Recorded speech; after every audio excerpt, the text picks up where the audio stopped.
This channel does not promote any violent, harmful, or illegal activities. All content provided by this channel is meant for an educational purpose only. অনেক খবরে নজর রাখবো এবারে অবৈধ নির্মাণের অভিযোগ উঠছে। কোথায়? রবীন্দ্র সরোবর। কাদের বিরুদ্ধে? কেএমডি এর বিরুদ্ধে। প্রতিবাদে রবীন্দ্র সরোবরে বিক্ষোভ প্রাতঃভ্রমণকারীদের। আমাদের সহকর্মী শ্রাবন্তী এই মুহূর্তে রয়েছেন আমাদের সঙ্গে। শ্রাবন্তী, যতদূর মনে পড়ছে যে পরিবেশবিদরা কিন্তু এখানে অবৈধ নির্মাণ বা কোনো রকম নির্মাণে নিষেধাজ্ঞা প্রয়োগ করেছিলেন, তাহলে সেটাকে উপেক্ষা করে কি করে কেএমডি এভাবে অবৈধ নির্মাণ করতে পারে?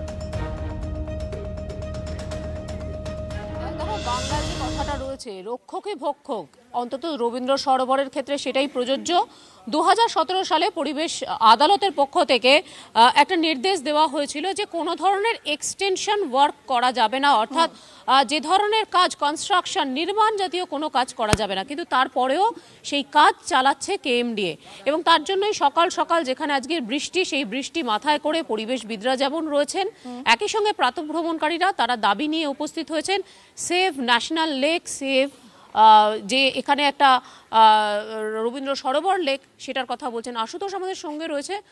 আশুতোষ, এখানে তো বলাই যেতে পারে রক্ষকে ভক্ষক, কেএমডিএ রক্ষা করার কথা ছিল, তারাই নির্মাণ করছে।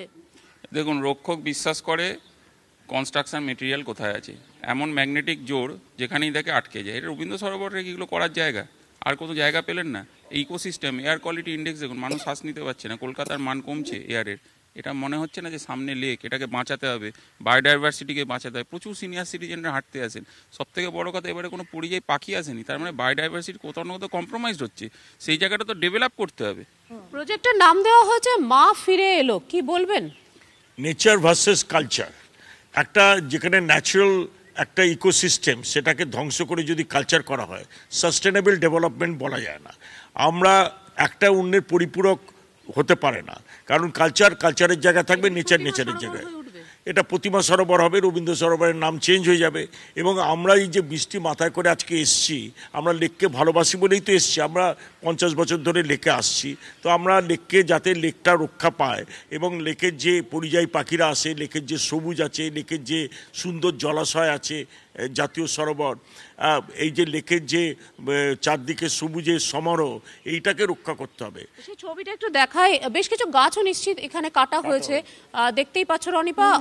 বালি ফেলা হয়েছে, স্টোন চিপ ফেলা রয়েছে, বেশ কিছুটা কনস্ট্রাকশনের কাজও হয়েছে। প্রশ্ন একটাই, যেখানে স্বয়ং পরিবেশ আদালত নির্দেশ দিয়েছে যে এই বায়োডাইভার্সিটি এটা মেনটেন করতে হবে এবং নতুন করে এক্সটেনশন করা যাবে না, কেএমডিএ খোদ সরকারি দফতর কিভাবে এই কাজ চালিয়ে যাচ্ছে? একেবারে পরিবেশ আদালতের যে নির্দেশ, সেই নির্দেশ উপেক্ষা করে কেএমডি এই কাজ চালাচ্ছেন এবং তার বিরুদ্ধে সরব হয়েছেন পরিবেশবিদরা, সাধারণ মানুষ, প্রাতঃভ্রমণকারীরা। নজর রাখো শ্রাবন্তী, অনেক ধন্যবাদ তোমায়। অভিষেক বন্দ্যোপাধ্যায়ের নাম নিয়ে তোলাবাজি, গ্রেফতার যুব তৃণমূল নেতা। পশ্চিমবঙ্গ যুব তৃণমূলের সম্পাদক তরুণ তিওয়ারিকে দল সাসপেন্ড করার পরেই গ্রেফতার করা হয় তাকে। গ্রেফতার করে পোস্তা থানার পুলিশ। বড়বাজার থানায় কেস চলছিল, তো আমাকে এই কেসটা মতলব 4 বছর পুরানো, তো আমাকে 41-এর পেপারের দরকার ছিল। তরুণ তিওয়ারির কাছে গেছি, তো তরুণ তিওয়ারি বলছে আমাকে ফটো দেখিয়েছে কি অভিষেক ব্যানার্জির সঙ্গে আমার কন্ট্যাক্ট আছে, ডাইরেক্ট ওনার অফিসে আমার ডাইরেক্ট কন্ট্যাক্ট আছে, এসব বলে আমাকে আগে বলে যে 6 লাখ টাকা দিতে হবে। মা গেছে যখন, আমার মার সঙ্গে মিসবিহেভ করেছে, বলে যে টাকা দিতেই হবে, তারপরে তুমি আমার অফিস দিয়ে যাবে, টাকা নিয়ে আসতে, তারপরে তোমার মাকে ছাড়বো। রাত্রিবেলা আমরা 7:30টায় টাকা আমি নিয়ে গেছি, আমার মাকে আর ভাই ছিল ওইখানে, তারপরে ছেড়েছে। কত টাকা দিয়েছেন? 2.5 লাখ টাকা। 3 লাখ টাকা চেয়েছিল, 2.5 লাখ টাকা ক্যাশ দিয়েছি। এসব মিথ্যা অভিযোগ আর এসব সাজানো অভিযোগ আছে, এর মধ্যে কিছু দম নাই।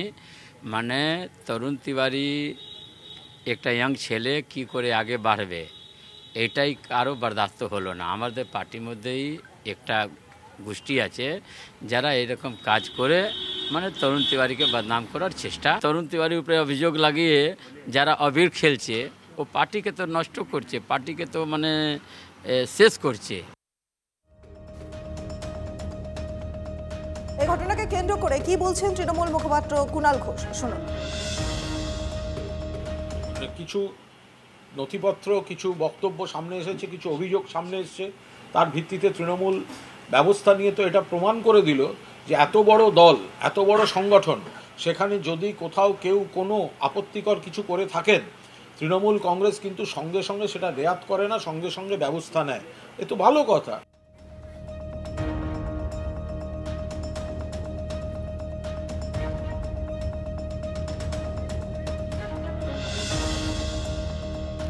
আরও আছে, অভিষেক বন্দ্যোপাধ্যায়ের ঘনিষ্ঠ 2 শিক্ষক সংগঠনের নেতাকেও বহিষ্কার করল দল বিরোধী কাজের অভিযোগ। তৃণমূল থেকে বহিষ্কৃত ওয়েবকুপার সহ সভাপতি মণিশঙ্কর মণ্ডল এবং প্রাথমিক শিক্ষক সংগঠনের নেতা প্রীতম হালদার। তৃণমূল থেকে বহিষ্কারের পর বিদ্রোহী 2 শিক্ষক নেতা সরাসরি ব্রাত্য বসুকে নিশানা।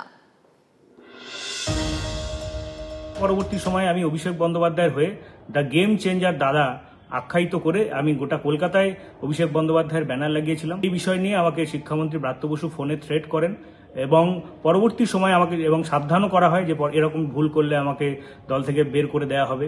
আমার এই বক্তব্যের কারণে নাকি তার মন্ত্রিত্ব পদ চলে যেতে পারে, এটা তিনি আশঙ্কা প্রকাশ করেছিলেন। তাই তিনি আমাকে হুমকি দিয়েছিলেন তিনি আমাকে বহিষ্কার করবেন। দলের সর্বভারতীয় সাধারণ সম্পাদকের পক্ষে বলা দল বিরোধিতা নয়। তাই যে ব্যক্তি নিজে ব্যক্তি স্বার্থ চরিতার্থ করবার তাগিদে এটিকে দল বিরোধিতার আখ্যা দিয়ে আমাকে দল থেকে বহিষ্কার করছেন, এটা আপনাদেরকে বলছেন, আমি সেটাকে নিন্দা জানাচ্ছি, প্রতিবাদ জানাচ্ছি।